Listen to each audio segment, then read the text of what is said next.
All right, welcome to Math 1720. So we're doing pre-calc 2.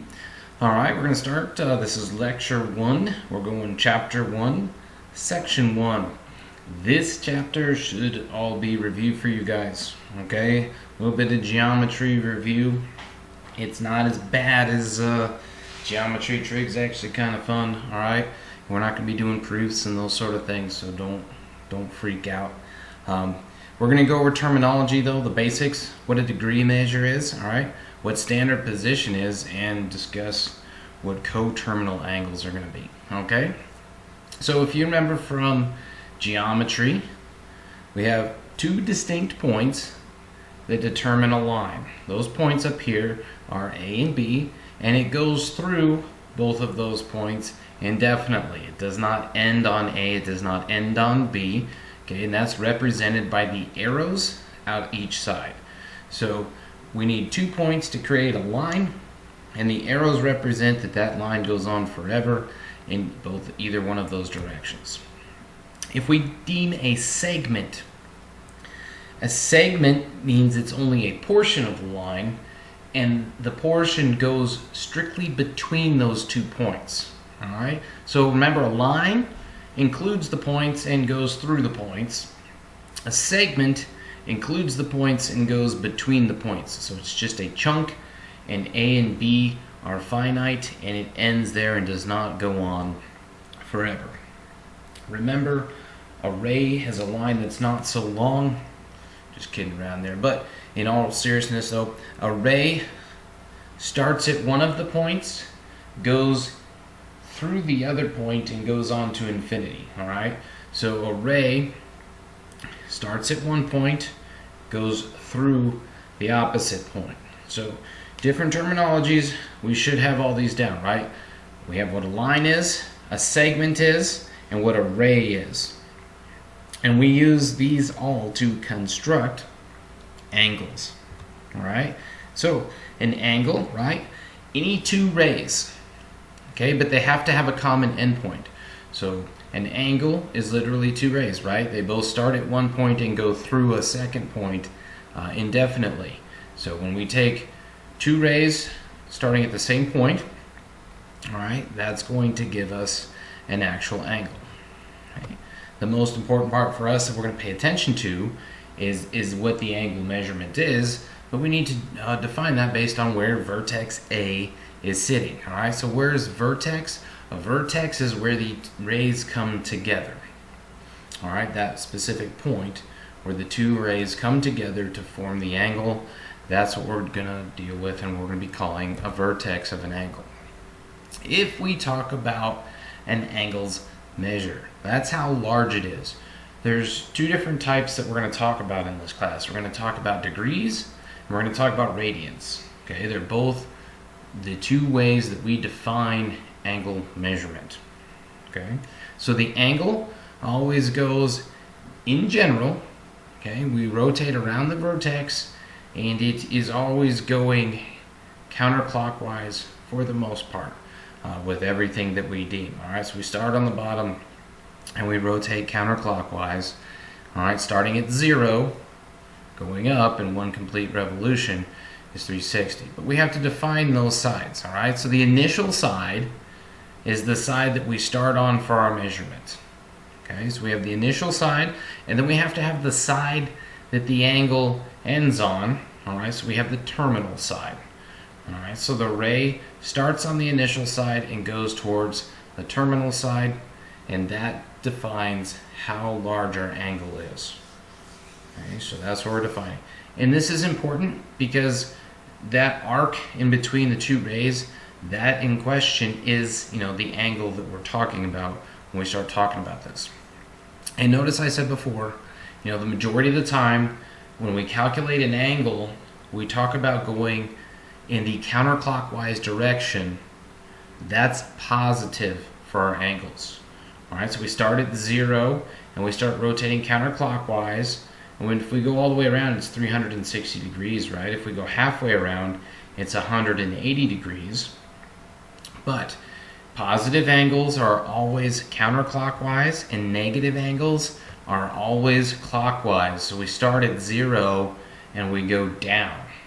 All right, so we'll talk about how it has a coterminal angle here in a little bit, but we're starting. A is the initial side, CA is the initial side, and CB is the terminal side. So as we're going down, all right, our angles are negative there. We could go the other way and get the positive angle as well. I mean, notice that these angles could be almost, the same exact location, coterminal angles, one's positive, one's negative. And we'll get into that in a second, but that should be a review for you as well. But all right, the most common unit, at least for us for now, and what you're probably used to, is using a degree. All right, when we talk about how many degrees are in a circle or a half circle, we are going to get a lot more in depth in here in radians as well. But when we start talking about it, okay, degrees of a circle, 360 degrees goes into a circle. So when we start talking about an angle, one unit is 1/360th of a rotation. So that's where 1 degree comes from. All right, it's 1/360th of a rotation. That's why there's 360 degrees in a complete circle. Okay, if we go around again, because it counts that way, we would double that up and get 720. All right, and then we would get 1080, and so on and so forth. Those of you guys that like skate or snowboard or things like that, that makes a little bit more sense, right? How many times you're spinning around when you're jumping or doing those sort of things. All right, everyone should remember these. Like I said, these are all, everything in this section should be all review. So the first one we're looking at acute angles, and I think this stems back to 3rd or 4th grade where you guys started doing these. Acute angles, right? Those are angles where we have theta. Notice I have 0 is less than theta, which is less than 90. Theta is our angle, right? That's the Greek letter theta. And any angle that's between 0 and 90 is an acute angle. Any angle that forms a right angle, theta is 90 degrees.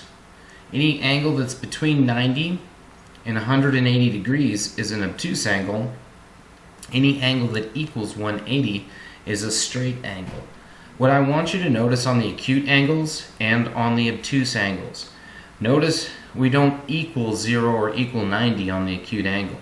We don't. So there's no bar underneath the inequality sign. There's no bar underneath the inequality on the obtuse angle, because an obtuse angle does not include 90 and does not include 180, but it includes all the values between there. Okay, a little bit bigger than 90, a little bit less than 180. So just make sure we do that. This is how we classify angles. That's really the only way. Acute, right, obtuse, or straight. All right. Maybe you guys remember this. All right, let's do an example here.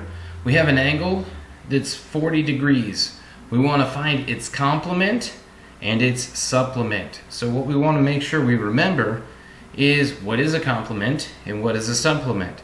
So remember, complementary angles add up to 90 degrees. All right, supplementary angles add up to 180 degrees. So if we want to find an angle's complement, so it's that angle plus what equals 90 degrees. So 40 plus what equals 90 degrees. Or you can say 90 minus 40, all right, and we would get 50 degrees. So that's all you got to understand is if angles are complements of each other, they have to add up to 90 degrees. If angles are supplementary or supplement of one another, they need to add up to 180. So we're going to take 180 minus 40, all right, and get 140. So for an angle measuring 40 degrees, its complement is 50 and its supplement is 140 degrees. All right, I think that should be some easy review. Shouldn't be too bad. All right, now we got to do what? Get scary now because we're throwing algebra and geometry together in this example. So first of all, let's recognize that angle size. How big is that biggest angle? You can tell, remember, a right angle has the box in it, so we know that that's 90 degrees. So how is 6x and 3x related to one another?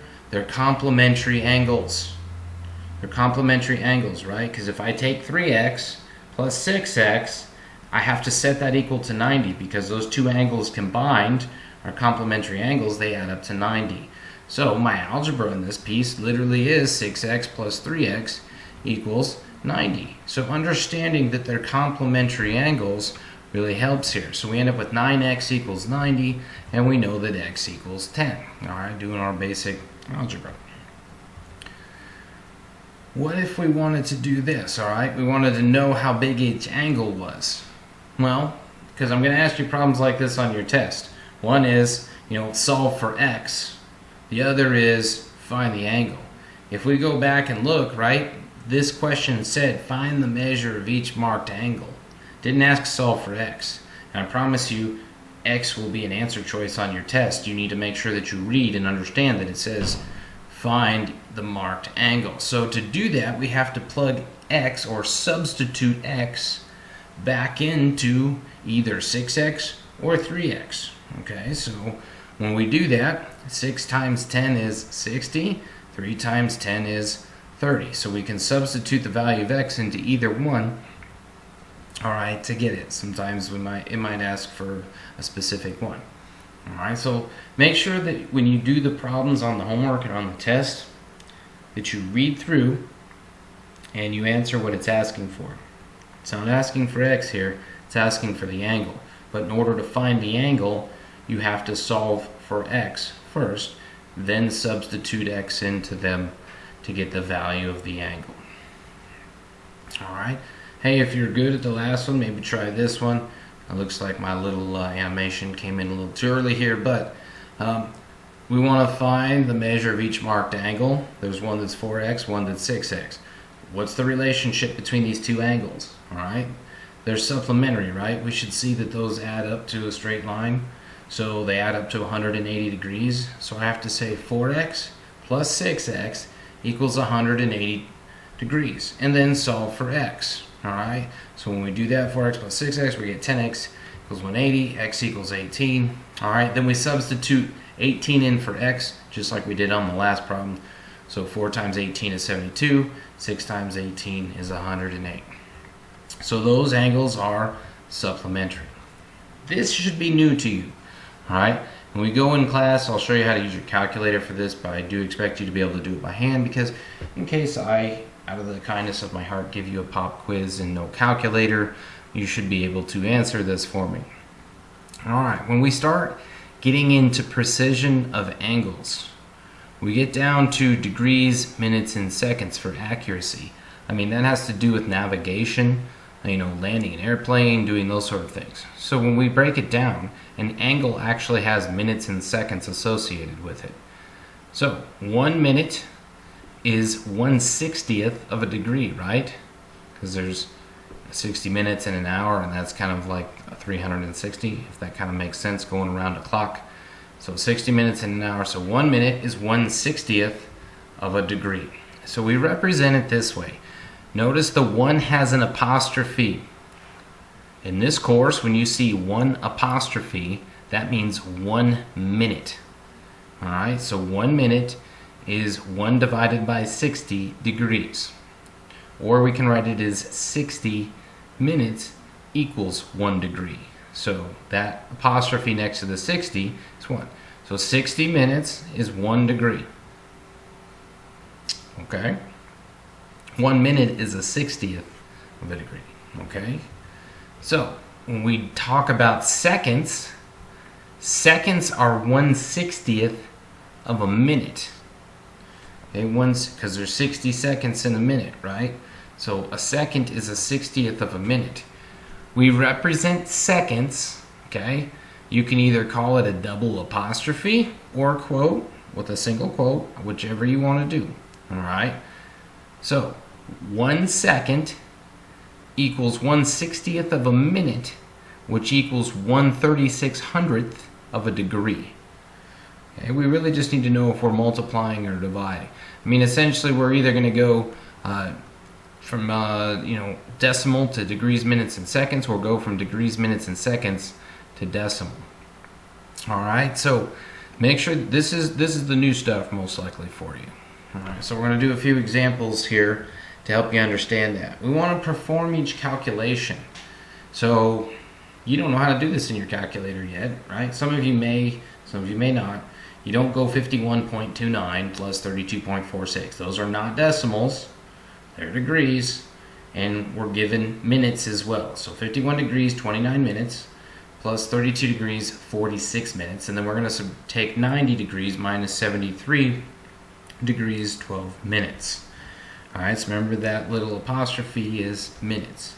So when we want to add degrees and minutes, we separate them. Degrees with degrees, minutes with minutes. So it's kind of like your old school math that you learned how to do in like first grade, second grade, right? We line everything up. Degrees over degrees, minutes over minutes. So when we add these up, 29 minutes plus 46 minutes is 75 minutes. Don't carry here. Don't carry across the degree. I'll explain why in a minute. It might work out, but it's not going to, because you're going to end up actually having more. So don't carry, and you'll see why in a second. So we get 75 minutes, and then we have 51 plus 32. That's 83 degrees. But we don't like to represent things. 75 minutes is greater than what? An hour. It's greater than 60 minutes. And 60 is the base for minutes for us, okay? So we're going to rewrite that 75. If we take 75 minutes, how much is that in degrees and minutes? Well, we know that 60 minutes is 1 degree, right? So 60 of that becomes 1 degree, and we're left with what? 15 minutes. So 75 minutes translates to 1 degree and 15 minutes. Then we incorporate that. So this is how anytime on the right hand side that number is greater than 60, you're going to have to do it this way. So for every 60 you would have 1 degree. Okay? So then we get 83 plus that 75 minutes translates to 1 degree, 15 minutes. So now we have 83 plus 1, so we have 84 degrees, 15 minutes. Okay? I think most of you will grasp that one. It's the next one that's a little harder when we subtract. Okay? So let's take a look here. The best way to subtract, because minutes, remember we're going to come into a borrowing issue. If you remember old school subtraction, before your teacher handed you a calculator and ruined you, but we had to borrow. Remember I said don't borrow across the degree. So the best way for us to do this is to rewrite 90, because 60 minutes is 1 degree, right? So 90 degrees is the equivalent of 89 degrees, 60 minutes. We've just rewritten 90, all right, so that we can utilize the minutes. Notice it's not given with minutes either, it's just given as 90 degrees. This helps us do our subtraction better. All right, so we have 89 degrees, 60 minutes, which is the same thing as 90 degrees, minus 73 degrees in 12 minutes. So now we just have to do 60 minus 12. That gives us 48 minutes, and we got to do 89 minus 73, which gives us 16 degrees. So when we say this, we say 16 degrees, 48 minutes. Does it get more complicated? Yes. I know you were excited about that one. It does get a little bit more complicated. We turn this into seconds then when we start doing this, and then we start going back and forth between degrees and decimals and things like that. So let's take a look at this one. All right, we got 74 degrees, 8 minutes, and 14 seconds to decimal degrees to the nearest thousandth. All right, the nearest thousandth. So we got to rewrite those terms. We leave the 74 alone, and we got to rewrite that 8 minutes and 14 seconds. Okay, remember the single quote is in seconds. So when we're going to do this, we're going to separate it into degrees, minutes, and seconds. And we write all of them, all right, in terms of a degree. We're rewriting all of these in terms of a degree. So 74 degrees is already in degrees, so we're leaving it that way. 8 minutes is 8/60ths of a degree. Just like 1 minute was 1/60th, 8 minutes is 8/60th. All right, so for us to get to the next degree, we had to have 60 minutes, right? All right, this is the one everybody forgets. Seconds to degrees it's 1/60 times 60, which is 3,600. All right, so we got to take 14 minutes. We're going to write that in degrees as 14 divided by 3,600. All right, so now this is our first step. We've separated everything into degrees, minutes, and seconds, and we're taking those minutes and those seconds and we're rewriting them into degrees. All right, because we want the answer in degrees. So when we do this, 8 divided by 60 is 0.13. 14 divided by 3,600 is 0.0039. We add the decimals. Leave the 74 alone. We add the decimal portions of this degree. So we add 0.1333 plus 0.0039 and get 0.137. So what did we do? We converted 74 degrees, 8 minutes, and 14 seconds to a decimal number, to a decimal degree. All right, so there's a difference between having a decimal degree versus having degrees, minutes, and seconds. Okay, and you're asked, ooh, do we get to go the other way? We do. It's exciting stuff, right? We want to convert 34.817 to degrees, minutes, and seconds. So we're going to go the other direction now. So this one should get exciting, right? So we have to break it down into minutes and then seconds. And when you handle these, all right, we leave the 34 alone. It's the whole degree piece. It's the 0.817 that we have to translate into minutes and seconds. All right, so there's a simple way to do that. So when we separate out the degree minus the decimal portion of the degree, we have to take that decimal portion and put it into minutes first. The way we do that, it's just like undoing example A, all right? So instead of dividing by 60, now we want to go to minutes, so we got to multiply by 60. So we're going to take 0.817 and multiply it by 60. All right, so when we do that, we're going to get 49.02 minutes. Are we done? No. We got to get to what? Seconds, okay? Now we can separate this piece out. Here's where everyone, don't get confused here. That 49.02, that is all minutes. So the number in front of the decimal, that's our whole minutes. The number to the right of the decimal, that's the portion that we got to turn into seconds. All right, so right now we're at 34 degrees, 49 minutes, 0.02 minutes, and we got to turn that 0.02 into seconds. And remember what we're going to multiply by to get that in seconds there? Remember, it's minutes, so we only have to multiply minutes by 60 to get into seconds. So we're going to take 0.02 times 60, all right, and when we do that, we get 1.2. Do we need to keep going? No, we can't, right? We're already in seconds. So for intensive purposes, we don't leave seconds in a decimal form. So this is where your rounding skills have to happen. Should we round 1.2 up to 2? Or should we round 1.2 down to 1, right? You should remember that one's going to round down to 1. So approximately, all right, we should get 34 degrees, 49 minutes, and 1 second as our solution, okay? So 1.2 is really just 1 second when we do these. So hopefully that makes sense, all right? Standard position, all right, standard position. We're going to do a lot of stuff with standard position, and you're going to draw a lot of these from standard position.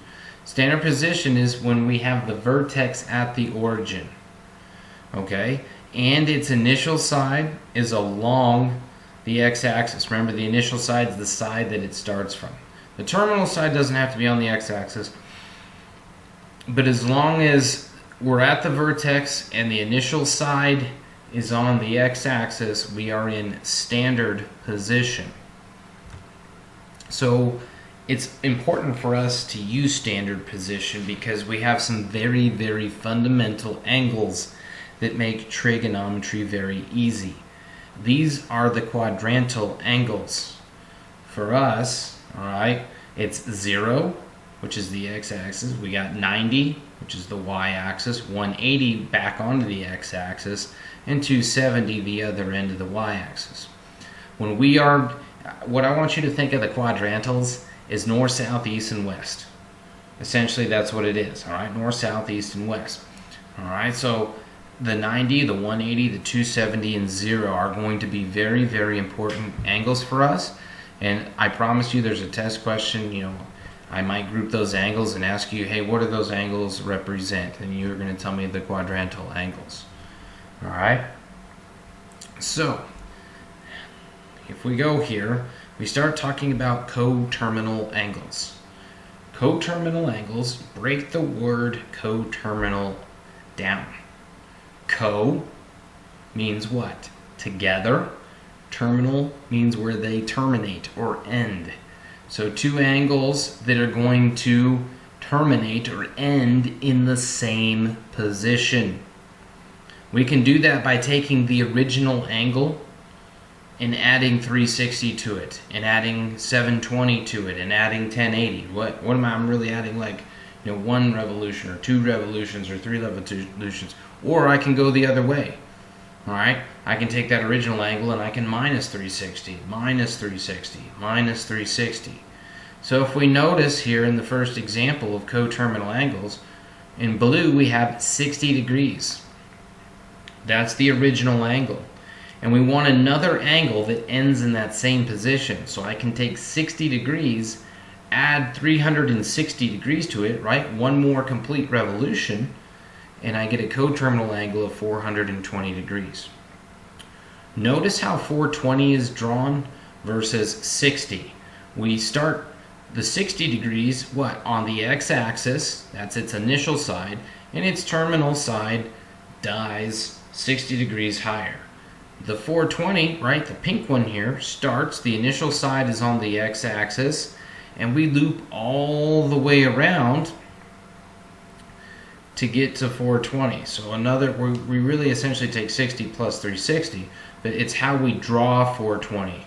Okay, 420 is one complete revolution back to the x-axis, that's 360 degrees. All right, and then we got to take 360 plus 60 more to get to the 420. If we look at the one on the right, the original angle is 110 degrees. Well, in this case, to get a coterminal angle, we could add 360, right? We can add 360, and you get what? 470, right? That would be one circle, but in this case, we added 360 and added 360. We added 720, that's 2 circles. So you can see the pink represents 2 circles. That's 720, and then we have to go around another 110 degrees to get to the other coterminal. So 2 revolutions is 720 degrees. Add another 110, we're at 830 degrees. So remember, coterminals, break the word down into co and terminals. It's co meaning, you know, together, or you could deem it as 2 angles, right, that terminate in the same location. All right, let's do an example kind of applying this. We want to find the angle of least positive measure that's coterminal with an angle of 908 degrees. First of all, least positive measure. Most of you guys are rereading that going, what does least positive measure mean? Least means what? Like smallest, and positive. So we don't want a negative angle here, all right? We want the smallest coterminal angle here that we can have that meets with 98. So I guess like right on the previous example where we had 60 degrees right here, we're working backwards. This would be like if I gave you 420 and asked you for the least positive angle, coterminal angle, you would tell me 60, because you would just take 420 minus 60, or minus 360 to get 60. Okay, so if we look at this one, it's really just a matter of how many times do we need to subtract 360 from 908. That's really what it needs to break down to. Well, I know I need to break it down at least twice, right? 3 rotations, 360, times 3 is 1080. 360 times 2 is 720. So I know that I need to subtract 360 off at least twice. That gets me to 720. And I know that 908 is between 720 and 1080. So when we write that out, I'm going to take 908 minus 2 times 360, and I'm going to get 188. That's my coterminal angle of least positive measure. Because if I subtracted another 360, I would be in the negatives. Okay? We want the smallest positive coterminal angle, which means you might have to rotate something around multiple times. If we took 908 minus 360, is that a coterminal angle? Absolutely. But it doesn't suffice the answer. The answer says the least positive measure, which means the smallest positive measure angle. So that means we got to go around again. So that's why it's 2 times 360 and not just 1. So make sure that we're paying attention to the verbiage that these questions are asking. Alright, so let's find an angle with a least positive measure. So we're looking for the smallest positive angle that's coterminal with an angle of negative 75. Alright, so in this case we're going to do what? Are we going to subtract 360 or add? Well, if we subtract 360, right, we're going to get a negative number still. But we got to add 360 in this case to get to the positive coterminal angle. So if the original angle is negative and we got to be positive, we got to add 360. So if I take 360 plus a negative 75, I get 285. And I can't add another 360 because it won't be the least positive measure. If I take 285 plus 360, it's still a coterminal angle, but it's not the smallest coterminal angle that's positive. 285 is the smallest coterminal angle that's positive. Remember, coterminal, they end pointing the same way. So I could start at the x-axis and go negative 75 degrees, or I can start at the x-axis and go counterclockwise 285 degrees, and I end up at the same location. Okay? Let's find the angle of least positive measure that has a coterminal angle of negative 800. Why don't you pause this for a second and see if you can do it on your own. I'm just going to keep talking though, and we'll come up with a solution. We want to find the positive angle. So what that means, it's a negative angle that we're starting with. So I've got to add 360 a couple of times, right? I know 360 times 2 is 720. I still have negative 800 and 720. I still have a negative angle. So I have to add 360 in this case 3 times. Okay? So I can take 360 times 3 and get 1080, and then combine 1080 and negative 800 and get a coterminal of 280 degrees. So we can see as this rotates around, look at the original angle is 280. Okay? Or that's not the original, the new coterminal angle is 80, that's what's in blue. And then the other angle, the original angle, notice where it starts on the x-axis. It's the inner part of that spiral. Alright, and then we go around once, and then again, alright, and then we get down to negative 800. Alright, so we can see the least positive, meaning the smallest positive coterminal angle that we can come up with. Alright, sometimes we want to find an expression that's going to generate them for all angles. Okay, so they have to be in what? Multiplying by 360 essentially. If we have for all angles, we're going to use n. N because it means I could tell you, 2 or 3 or 4. N can represent any sort of constant in this case. Alright, so as the values of n vary, we can find the other coterminal angles. Should make sense, right? 60 plus 2 times 360 because it's 720 plus 60 and get 780. So you can always use itself by using 0. So I would write this down if you need to as an example, but if we just write it in general with an expression. Alright, next problem, last example, end of your first lecture here. Let's take a look. Alright, this is the fun stuff. This is the real world application piece of it. We have a constant angular velocity disk drive that spins at a constant speed. Alright, you guys probably don't remember what CDs and DVDs are, or old school hard drives that had like a disk in them. Alright, but that disk rotates. Alright, if you've played with a frisbee, think of a frisbee disk. Alright, something that's circular, alright, and flat. Suppose a disk makes 480 revolutions per minute. What's that mean? It spins around 480 times in 1 minute. Alright.